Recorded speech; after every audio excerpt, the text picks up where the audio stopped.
Assalamualaikum warahmatullahi wabarakatuh. Halo teman-teman, dalam video ini saya akan menjelaskan pembelajaran PKN di SD Modul 5 tentang konsep hak asasi manusia dalam Undang-Undang Dasar 1945. Baiklah, berikut penjelasannya. Materi Modul 5 tentang konsep hak asasi manusia dalam Undang-Undang Dasar 1945. Model 5 ini terdiri dari 3 kegiatan belajar. Kegiatan belajar yang pertama yaitu pengertian hak asasi manusia. Kegiatan belajar kedua yaitu hak asasi manusia dalam Undang-Undang Dasar 1945. Dan kegiatan belajar ketiga membahas tentang kasus-kasus yang berkaitan dengan hak asasi manusia. Kegiatan belajar pertama, pengertian hak asasi manusia. Yang pertama, Deklarasi Universal Hak Asasi Manusia atau Universal Declaration of Human Rights pada tanggal 10 Desember 1948. Pengertian hak asasi manusia merupakan pengakuan akan martabat dan harkat manusia yang menyatu dalam diri setiap manusia yang meliputi kebebasan, keadilan, dan perdamaian dunia. Yang kedua, Undang-Undang Republik Indonesia Nomor 39 Tahun 1999 Pasal 1 Ayat 1 menyatakan hak asasi manusia adalah seperangkat yang melekat pada hakikat dan keberadaan manusia sebagai makhluk Tuhan yang Maha Esa dan anugerahnya yang wajib dihormati, dijunjung tinggi dan dilindungi negara, hukum, pemerintah, dan setiap orang demi kehormatan dan perlindungan martabat manusia. Adapun ciri khas HAM sebagai berikut. Yang pertama, kodrat. Artinya, hak asasi manusia adalah pemberian Tuhan kepada setiap manusia agar hidupnya tetap terhormat.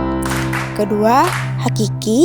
Artinya, hak asasi manusia itu melekat di setiap manusia tanpa melihat latar belakang, kehidupan, dan status sosialnya. Yang ketiga, universal. Artinya, hak asasi manusia berlaku umum, tidak membeda-bedakan manusia yang satu dengan yang lainnya. Yang keempat, tidak dapat dicabut. Artinya, dalam keadaan bagaimanapun, hak asasi setiap orang itu tetap beda. Yang kelima, tidak dapat dibagi. Artinya, hak asasi manusia itu tidak dapat diwakili ataupun dialihkan kepada orang lain. Kegiatan belajar kedua, hak asasi manusia dalam Undang-Undang Dasar 1945. Undang-Undang Dasar 1945 hanya memuat aturan-aturan pokok saja, sedangkan aturan operasional dibentuk yang pertama TAP MPR nomor 17 Romawi _MPR _1998 tentang hak asasi manusia. Yang kedua, Undang-Undang Republik Indonesia Nomor 39 Tahun 1999 tentang Pengadilan Hak Asasi Manusia. Yang ketiga, Kepres Nomor 50 Tahun 1993 tentang Komisi Nasional Hak Asasi Manusia. Semua ketentuan perundang-undangan tersebut dibentuk untuk menjamin dalam upaya penegakan hak asasi manusia agar dapat berjalan secara efisien dan efektif yang didukung oleh penyelenggara negara, pemimpin pemerintah dan semua masyarakat umum menegakkan hak asasi manusia. Pasal-pasal mengenai hak asasi manusia. 1. Pasal 28 Undang-Undang Dasar 1945 tentang kemerdekaan berserikat, berkumpul, dan mengeluarkan. Yang kedua, Pasal 29 Undang-Undang Dasar 1945 hak memeluk agama.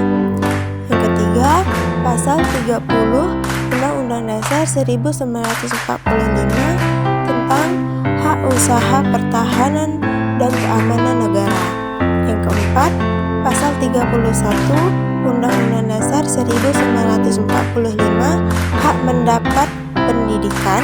Yang kelima, pasal 32 Undang-Undang Dasar 1945 negara menjamin kebebasan memelihara dan pengembangan nilai.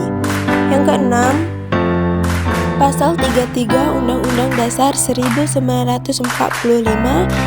tentang perekonomian disusun sebagai usaha bersama atas dasar kekeluargaan. 7. Pasal 34 Undang-Undang Dasar 1945 tentang fakir miskin dan anak terlantar dipelihara oleh negara. HAM dalam Undang-Undang 1945 dan penjabarannya dalam Undang-Undang Nomor 39 Tahun 1999 secara garis besar meliputi 1. Hak untuk hidup, 2. Hak untuk anak, 3. Hak wanita, 4. Hak turut serta dalam pemerintahan, 5. Hak asas kesejahteraan, 6. Hak atas rasa aman, 7. Hak kebebasan pribadi, 8. Hak memperoleh keadilan, 9. Hak mengembangkan diri, 10. Hak berkeluarga. Kegiatan belajar 3 membahas tentang kasus-kasus yang berkaitan dengan hak asasi manusia. Lukman Suetrisno mengajukan ciri-ciri bahwa suatu pembangunan telah melaksanakan hak asasi manusia apabila telah menunjukkan adanya ciri-ciri. Ciri-cirinya sebagai berikut. 1. Dalam bidang politik berupa kemauan pemerintah dan masyarakat untuk mengakui pluralisme pendapat dan kepentingan dalam masyarakat. Yang kedua, dalam bidang sosial berupa ditandai dengan adanya perlakuan yang sama oleh hukum antara wong cilik dan priyayi dan adanya rasa toleransi dalam masyarakat terhadap perbedaan atau latar belakang agama dan ras warga negara Indonesia. Dan yang ketiga, dalam bidang ekonomi yaitu dengan tidak adanya monopoli dan sistem ekonomi yang berlaku. Pembahasan 1. Pelanggaran hak asasi manusia selalu dikonotasikan dengan misi politik, maka para pihak yang terlibat menandingi pengadilan hak asasi manusia dengan manuver politik. Yang kedua, pelanggaran hak asasi manusia justru dilakukan oleh manusia lain yang juga secara kodrati memiliki hak asasi manusia. 3. Terjadinya pelanggaran terhadap nilai-nilai hak asasi manusia karena hak asasi manusia belum dipahami secara baik. Hak asasi manusia masih dipahami sebagai kebebasan tanpa batas, padahal inti dari yang paling hakiki dari prinsip hak asasi manusia adalah mengangkat harkat dan martabat manusia sebagai makhluk yang mulia. Dengan kata lain, pelaksanaan hak asasi manusia selalu dibatasi oleh peraturan perundang-undangan. Yang keempat, peraturan upaya penegakan hak asasi manusia telah ditemukan berbagai kendala yang merupakan tantangan untuk dipecahkan bersama. Kendala tersebut diantaranya paradigma. Pelanggaran hak asasi manusia dalam tataran kebijakan politik selalu berbeda dengan paradigma hukum. Pelanggaran hak asasi manusia yang ditetapkan DPR misalnya berbeda secara teoritis dan fakta-fakta hukum di mata hakim ad hoc hak asasi manusia. Kesimpulan dari materi ini adalah hak asasi manusia adalah hak dasar yang dimiliki oleh setiap manusia yang telah diperoleh dan dibawa bersamaan dengan kelahirannya di masyarakat. Ada 3 hak dasar yang tidak boleh diganggu, yaitu hak hidup, hak kemerdekaan, dan hak untuk mendapatkan kebahagiaan. Ketiga hak tersebut merupakan anugerah dari Tuhan Yang Maha Esa. Hak asasi manusia dalam masyarakat mutlak harus ditegakkan karena setiap orang dilahirkan bebas dengan harkat dan martabat manusia. yang sama dengan sederajat serta dikaruniai akal dan hati nurani untuk hidup bermasyarakat, berbangsa, dan bernegara dalam semangat persaudaraan. Selain itu juga, setiap orang berhak atas pengakuan, jaminan, perlindungan, dan perlakuan hukum yang adil, serta mendapat kepastian hukum dan diperlakukan sama di depan hukum. Itulah penjelasan modul 5. Sekian video dari saya. Terima kasih sudah menonton. Saya akhiri. Wassalamualaikum warahmatullahi wabarakatuh.